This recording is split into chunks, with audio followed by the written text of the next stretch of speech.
Hello friends, आज हम लोग वो क्वेश्चन सीखेंगे जो आपको एसएससी जीडी के एग्ज़ाम में आपको डायरेक्ट ऐसे क्वेश्चन देखने को मिल सकते हैं। तो चलिए बिना देरी किए हुए हम लोग रीजनिंग के कुछ ऐसे महत्वपूर्ण क्वेश्चन लेंगे जो एग्ज़ाम में बिल्कुल हूबहू ऐसे ही आते हैं क्वेश्चन। तो चलिए हम लोग कैसे सॉल्व करते हैं उसको अच्छे से सीखते हैं।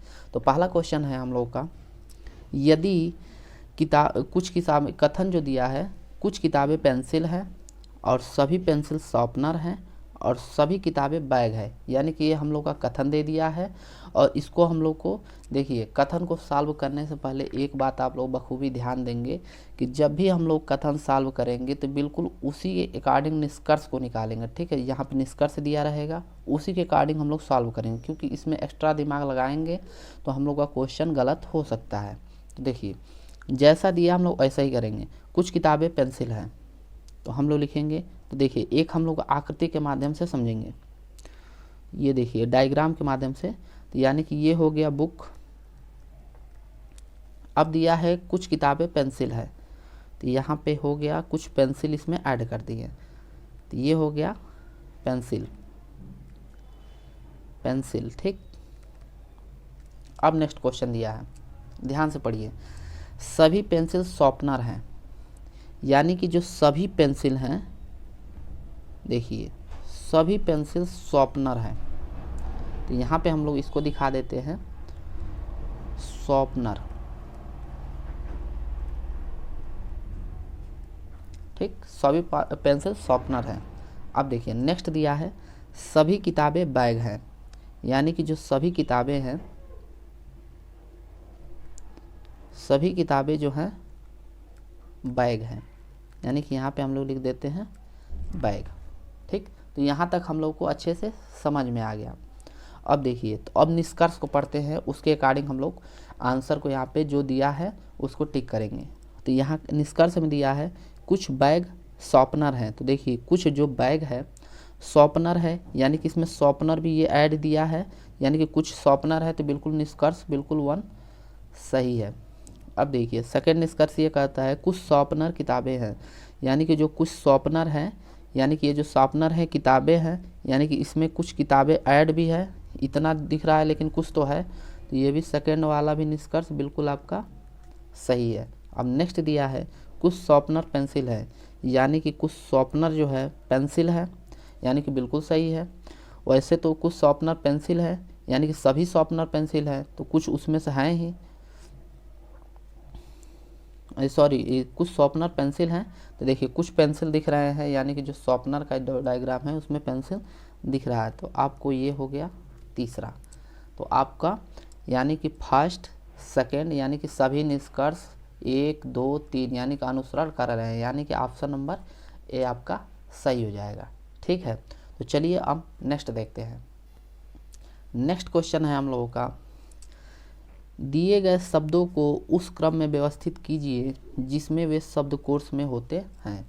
यानी कि हम लोगों को ये शब्दकोश में व्यवस्थित करना है। तो देखिए शब्दकोश में जब भी हम लोग व्यवस्थित करेंगे तो हम लोग का अल्फ़ाबेटिकल आता है। ठीक, यानी कि ए बी, पहले ए आएगा, फिर बी आएगा, फिर सी आएगा, फिर डी आएगा, ऐसे ही करके हम लोग का जेड तक आता है। तो सबसे पहले हम लोग जो पहला वर्ड है देखेंगे, उसके बाद जो वर्ड आएगा यानी कि नंबर वाइज हम लोग चेक करेंगे। तो पहला वर्ड जो है दिया है यल, यानी कि उसके बाद देखेंगे कि आई दिया है, तो आई सभी में है, तो ये भी नहीं लेंगे। उसके बाद यम दिया है, तो यम का देखिए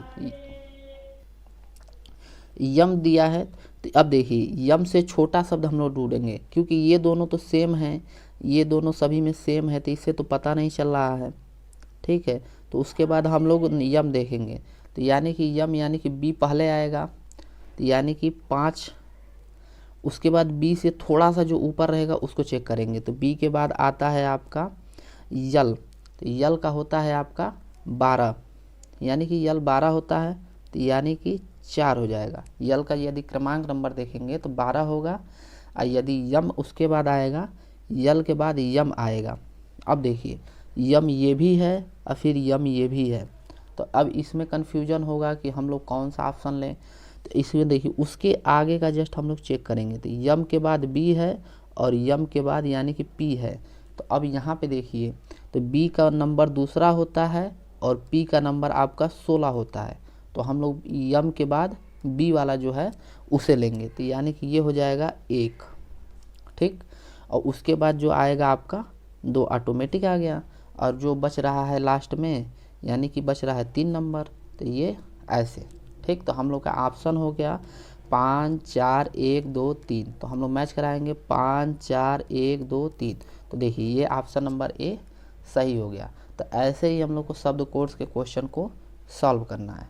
अब नेक्स्ट देखिए, नेक्स्ट जो है, दी गई श्रृंखला को के रिक्त स्थानों में क्रमिक रूप में रखने पर श्रृंखला पूर्ण हो जाएगी। यानी कि देखिए ऐसे जब भी क्वेश्चन आते हैं उसको सॉल्व करने के लिए हम लोग सबसे पहले इसको गिन लेंगे कि कितना डिजिट का है, यानी कि गिनेंगे 1 2 3 4 5 6 7 8 9 10 11 12 13 14 15 16 17 18 19 20। जब 20 डिजिट का है तो हम लोग सीधा हम लोग इसको 5 डिजिट में डिवाइड कर लेंगे। तो जब 5 डिजिट में डिवाइड कर लेंगे मतलब कि अपने मन से हम लोग 5 डिजिट में कर लेंगे। यानी कि चलिए हम लोग देखते हैं, तो हम लोग यहाँ पे खींच लेते हैं, यानी कि 1 हो गया 1 2 3 4 5, ये 1 हो गया 1 2 3 4 5, 1 हो गया 1 2 3 4 5, और इस तरह हम लोग डिवाइड कर लेंगे। तो अब देखिए इसमें ऐसा कौन सा संख्या रख देंगे कि यहाँ पे पूरा का पूरा ये रिपीटेशन वर्ड हो जाए। तो हम लोग यहाँ पर रखेंगे, देखिए यहाँ पे यल है, यल के बाद ध्यान दीजिए टी आ रहा है, तो यहाँ पे टी के पहले क्या होना चाहिए, यल। और जब ऐसे कर लेंगे तो हमारा देखिए पूरा का पूरा आंसर सही हो गया। यानी कि यहाँ पे आप लोग यल लिखेंगे, उसके बाद देखिए KLTGB, फिर उसी तरह रिपीट होगा KLTGB, यानी कि यहाँ पे होगा KL, यहाँ पे K हो जाएगा, LTGB, B हो जाएगा, फिर KLT, T हो जाएगा, KLTG, यानी कि G हो जाएगा। तो इसका आंसर होगा LKBTG, LKBTG। तो ये आंसर ये सही हो गया। तो ऐसे ही क्वेश्चन हम लोगों को सॉल्व करना है। अब चलिए नेक्स्ट क्वेश्चन पे देखते हैं। उम्मीद करते हैं आप लोगों को अच्छे से समझ में आ रहा है। नेक्स्ट क्वेश्चन है हम लोगों का, एक निश्चित कूट भाषा में LILY, यानी कि LILY को कूट भाषा में कहते हैं 116 के रूप में, और लोटस को हम लोग 174 के रूप में कूटबद्ध किया गया है। तो उस भाषा में TULIP को कैसे कूटबद्ध किया जाएगा, यानी कि इसको हम लोग कैसे सॉल्व करेंगे इसे देखते हैं। तो हम लोग सबसे पहले लिख लेंगे LILY लिख लेंगे। तो यल का नंबर होता है 12, आई का नंबर होता है 9, और फिर यल का नंबर होता है 12, और वाई का नंबर होता है 25। हम लोग को यहाँ पे कूटबद्ध करना है, 116 लाना है, ठीक। तो कैसे होगा तो देखते हैं। तो हम लोग सबसे पहले इसको जोड़ेंगे, 12 9, उसके बाद 12, उसके बाद 25। तो हम लोग जोड़ेंगे तो देखिए 5 2 7 और 7 9 16, 16 2 18, तो ये हो जाएगा 18, 16 2 18। 18 को 8 और 1 बच गया हम लोग का। अब देखिए 2 और 1 3, और 3 और 1 4, और 4 1 5, यानी 58 ये हमारा आ गया। तो उसके बाद हम लोग को 16 लाना है, तो हम लोग इसमें कर देंगे 2 से गुणा, तो ये हम लोग का हो जाएगा 116, यानी कि हम लोग का ऐसे ही करेंगे तो हम लोग का 116 आ गया। अब चलिए ये हमारा सही है कूटबद्ध की नहीं, आगे वाला ऐसे ही चेक करते हैं। ये हो गया लोटस, LUTUS, तो यल का होता है 12, और ये हो गया 15, टी का होता है 20, यू का होता है 21, और उसके बाद होता है यस का 19। तो आप लोगों को अल्फ़ाबेटिकल नंबर याद होना चाहिए, तभी आप लोग कूटबद्ध कर पाएंगे, ठीक। तो आप लोग बिल्कुल अच्छे से याद कर लीजिए। ABCD लिख के उस पर नंबर 1 2 3 डाल के बिल्कुल अच्छे से याद कर लीजिए। उसको प्रैक्टिस 2-3 बार कर लेंगे तो याद हो जाएगा। तो हम लोग देखते हैं 12 और 15 हम लोग जोड़ते हैं। 12-15 होता है आपका 27, 27 और 20 हो जाएगा आपका 47, और 47 और 20 जोड़ते हैं तो 47 और 20 आपका हो जाएगा और 47 10 57 और 57 10 67 और 1 68, 68 हो जाएगा। उसके बाद 19, तो ये हो जाएगा आपका 9 8 17, और उसके बाद 7 7 6 और 1 7, 7 1 8। इसमें जब 2 से गुणा कर देंगे तो हम लोग का हो जाएगा 87 गुणे 2 कर देंगे तो हम लोग का हो जाएगा 174। तो ये हम लोग का बिल्कुल परफेक्टली मैच कर रहा है। तो हम लोग का आंसर निकालना है इसका, या ये है TULIP, इसका हम लोग को आंसर निकालना है। तो T का होता है 20, U का होता है 21, उसके बाद L का होता है 12, फिर I का होता है 9 और P का होता है 16। 20 और 21, तो 20 और 21 41 हो जाएगा। 41 और 12 आपका होता है 41 और 12 3, और ये हो जाएगा 5, 4 1 5 यानी कि 53। 53 और 9 देखिए, 53 और 9 यानी कि ये हो जाएगा 12, और ये हो गया 6, 62 और 62 और 16, 62 और 16 यानी कि 6 2 8, और ये हो गया 7 गुणे 2 कर देंगे तो हम लोग का हो जाएगा आंसर 16,